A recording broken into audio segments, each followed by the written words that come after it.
Hello everybody, welcome back to another video. I'm hoping you guys are all having a fantastic day. So in today's video, we will be talking about a pretty large storm system that will be taking its aim across the Midwest. A lot of rain, quite a bit of severe weather, though not a severe weather outbreak type situation, more like a isolated threat among the heavy rain of some larger hail, damaging winds, potentially a few tornadoes as well.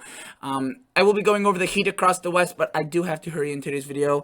Unfortunately, I don't have that much time, so hopefully probably around like 10-11 minutes should be it. That should be enough if I hurry. So if you guys are new, hello, welcome. Check out the channel. If you like the video, like the channel, consider subscribing. And if you are a returning viewer or an old viewer, a new viewer, liking the video is awesome. Helps out a ton, hitting that thumbs up button. And if you do want to comment anything, I get to most of my comments. I read them 100%. I answer, I think, like an 80-90%. So if you want to let me know something, leave it down below, and I will be sure to answer it. Okay, let's take a look at what we have going on. Notice a ton of colors. You may be confused and overwhelmed by this. These greens, those are flash flood watches, warnings, advisories, all these stuff. That's indicative of some heavy rain. As you heard the past couple of days me talking about this rain across the Texas area, coastal Texas area. There's been a lot, and it kind of continues to annoy folks there. So yeah, definitely some threat for flooding here. That's to do with that potential large system upcoming this weekend that I'll be talking about. All of these storms, that's with a cold front that is dragging itself across kind of the east. Really, really weak, but there is a bit more activity than anticipated, and right there is where the tropical storm Elsa remnants track through, and you can see it dropped quite a bit of rain. It's still ongoing across Maine, but should be done by the time I upload this video. Okay, notice you do have some alerts across Minnesota to do with that system already ongoing. I think this is to do with rain, as they saw quite a bit of rain across these areas. And yeah, you can see rain gauges indicated heavy amounts and more will come. So they are just saying, be careful, turn around, don't drown. Here we have the severe thunderstorm watch. We do have some storms firing. Here we have some heat advisories, and all across the west, almost every single one of these colors is to do with the heat or drought. Red flag warnings. It's dry, it's hot, there's a threat for fire, right? This is excessive heat watch or warnings, saying it's hot, be careful, stay cool. These ones are a bit maybe less degree of heat. Notice the heat advisories, right? So maybe not as hot, above average, still pretty hot. You could say 93, and that is area smoke to do with wildfires that are already going on. Yeah, we do also have some flash flood watches right there in Colorado. Okay, let's take a look at the models, or sorry, the radar. Notice the south, we do have quite a bit of activity. We do have these thunderstorms kind of moving in all different types of directions. Initially, they're going from south to north across the Gulf. Now they're kind of starting to track back to the south. We do have some storms that are tracking through central Georgia, South Carolina, North Carolina. Notice across the northeast and into portions of Maine, we do have a tropical storm, or the remnants of tropical storm Elsa. At this point, it's still producing lots of rain, lots of moisture, and but it's quickly moving away. Notice you do have some showers still tracking through New York into Pennsylvania. So Harrisburg just got slammed by some pretty heavy rain right there. So did Washington, D.C. And yeah, a lot of these areas don't really need much more rainfall, but they could see additional amounts. I don't know how well that will hold together by the time it reaches a coast. But notice the Midwest, it's not looking like a lot right now, but I'll show you in a future radar, it will blow up really, really quickly, and we are already starting to see signs of activity starting to pop up. Notice Waterloo, Cedar Rapids, right? We are expecting to get hit right there with some pretty heavy rainfall. This will continue to slide to the south and east, and really impact the kind of the tri-state area of Iowa, Illinois, Missouri, where they meet, which is why there are flash flood watches. Notice to the north and west, you do have some spotty storms, showers, again, all associated with that system. And here we do have the continued monsoon. Santa Fe just got quite a bit of rain right there, and that's why there are flash flood watches into portions of Colorado. So this isn't widespread enough to cause any sort of giant relief for the drought, but it is raining nonetheless in some areas, so at least that's much, that there's some moisture floating around, but unfortunately it's not really sufficient. Okay, let's take a look now at the models and see what's to come. Let's first start off by looking at the FV3 high res, relatively good model, goes up to 60 hours. So notice, there's our time, there's our date, July 9th, 8 o'clock. Let's start going. So again, 8 o'clock, I'm recording this at 5. So let's jump forward. Notice it had a pretty good handle on this. Had that cluster across the Midwest, a bit overdoing some of the storms across Illinois. Notice it did show those storms across New York, the Northeast, right into portions of Pennsylvania, New Jersey, and across the South and into the West. Moving this forward, notice this model advertises a very strong cluster to develop across eastern portions of Iowa into tonight, 9, 8, or 9, 10. So, a matter of hours by the time I'm recording this. 10, 11, 12. Look at that. I mean, it just tears through portions of Illinois. I'm assuming that's a bit overdone, but definitely a large cluster of thunderstorms is possible. Maybe not as profound as what this model is showing. Nevertheless, notice it's 1 a.m. now, 2 a.m., 3 a.m., 4 a.m., potentially getting to central Illinois, Indiana. Look at that. Reformation of new thunderstorms across Iowa and Missouri, trekking across very similar areas. 6, this is now 7 o'clock in the morning, 8 o'clock in the morning, 9, 10. Notice Missouri, Nebraska, South Dakota, seeing quite a bit of that rain. And this storm system, let me just speed this forward. You can see continues blowing up throughout Saturday. Quite a bit of more severe weather. Rain potential across very similar areas, but notice now stretching all the way into Ohio. Then this system kind of stalls out and starts moving to the north. Notice it kind of came from the south, or from the northwest to the southeast, and now it starts traveling further towards the north. Notice a powerful cold front right there through late Saturday into early Sunday across Arkansas, Oklahoma, into northeastern Texas, potentially hitting Dallas, right? And then notice these thunderstorms reinvigorate further towards the north, right there into Indiana, Ohio, some maybe all the way down to the south, into portions still across Illinois, Iowa, Chicago area, right, Milwaukee. We do have some into now Michigan. So a very large system. And look, some of that moisture working its way back into the Northeast. So Saturday for a lot of folks across the Northeast will be beautiful. Very dry, pleasant after all that rain they have gotten. But yeah, Sunday there could be some more on its way, and some of it could be very heavy. So let's take a look at the rainfall amounts through the 60 hours that this model shows. Notice, obviously, favoring the amounts where the flash flood watches are. Iowa, Illinois, Missouri. Quite a bit of rain could be falling there. And right there, that's a remnant of Elsa that already passed through, so don't worry about that. But yeah, quite a bit of rain is on its way. And notice, it's a pretty large scope. And that's why it's concerning. And that's why it's such a large, unusual storm for July.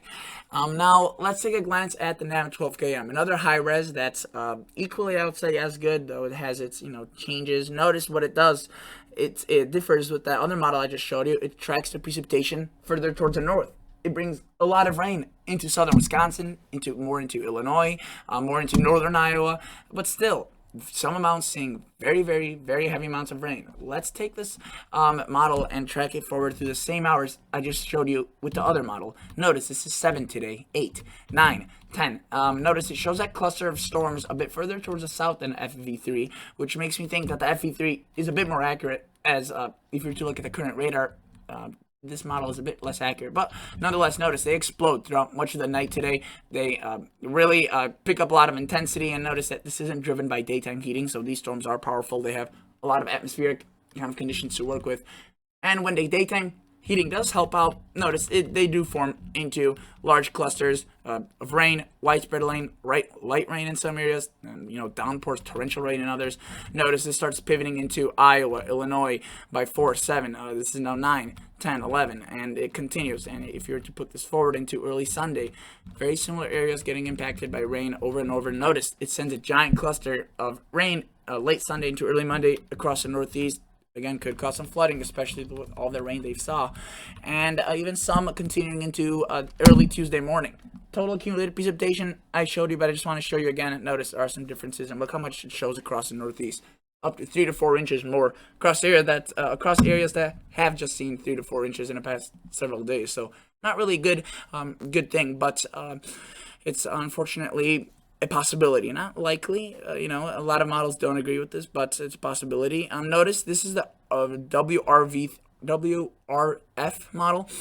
It only goes out to 48 hours. Again, that's from the remnant of Elsa that already came through. This model run is a bit dated, but notice quite a bit of heavy rain. And unfortunately, this is the nature of this system. While a huge area could be seeing, heavy rain, there will be some areas that will see a ton, while others will see decent amounts, but not flooding. As you saw on this National Weather Service map, look how small this area is across Minnesota that got 2 to 3 inches.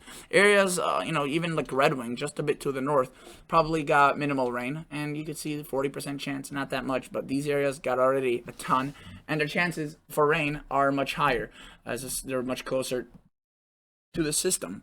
which will be again focusing right there across Missouri. And I won't be surprised if there are some areas that pick up well over 6 to 7 inches of rainfall.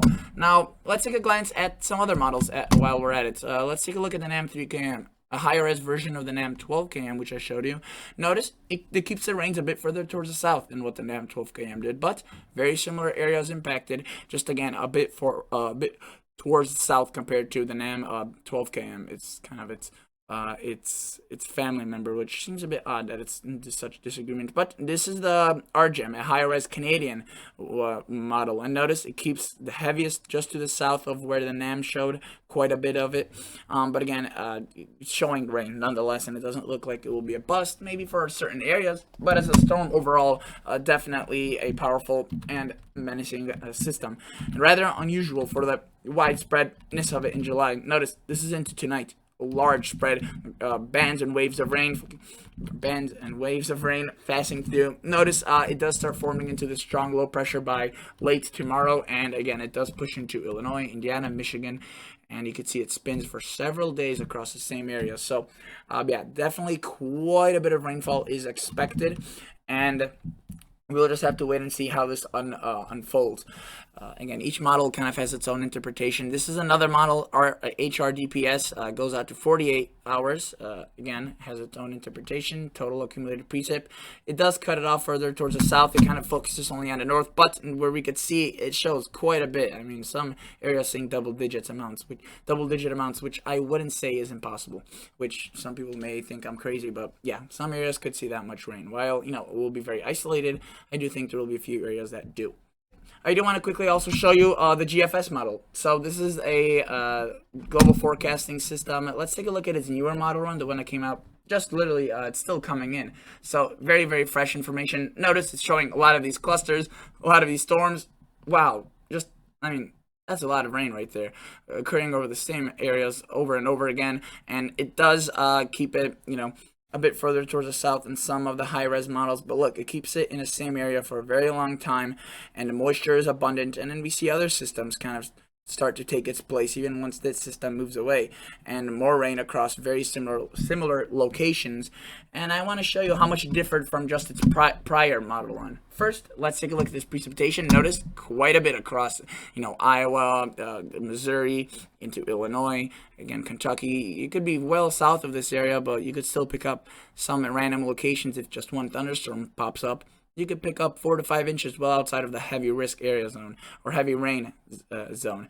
And again, that just shows you the nature of these storms. But again, if you live across this kind of a central Midwest, the threat is the highest.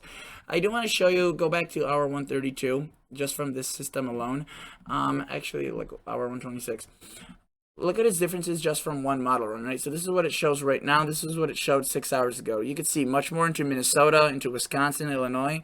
Now it's a bit less of that. So again, even if it's a certain model showing something, it often disagrees with itself as the new information comes in. This is the European model. Look, through 240 hours, a lot of locations seeing 6, 7, 8, 9 inches plus, and many of these will be seeing probably double-digit amounts. Northeast, very similar amounts to portions of Michigan. Unfortunately, the upper Midwest where they need it the most, kind of staying dry. Hopefully that doesn't stay true. But look, New Mexico, more rain. Arizona, more rain. Colorado, also some rain. So that's good news. Let's take a glance now at the Canadian GDPS. Very good model. And look at that. Very, very similar. Obviously, there are some differences. It shows a bit more into Mississippi, the Tennessee Valley. But it shows very similar amounts across the Midwest, though it does bring it a bit further towards the south than what the European did. But still, nonetheless, large amounts for large cities right there. You can see around 1 to 2 inches for Milwaukee, widespread. There will be pockets at sea, probably much more. Into Des Moines, that's a concerning thing. Widespread around 6 to 7 inches. Pockets of, I would say, 9, 10, 11 are definitely possible. Same thing with Missouri, Kansas City, you know, Wichita, Topeka. Seeing decent amounts of rain, to say the least. And yeah, that's basically all I wanted to cover today. I just wanted to show you the rain, the storm, and stay safe. The National Weather Service will keep you updated with all the information that you'll need. You can see they just started issuing some severe thunderstorm warnings. So again, be watchful, stay wary, and I'll catch you all on the next episode. See ya. Bye.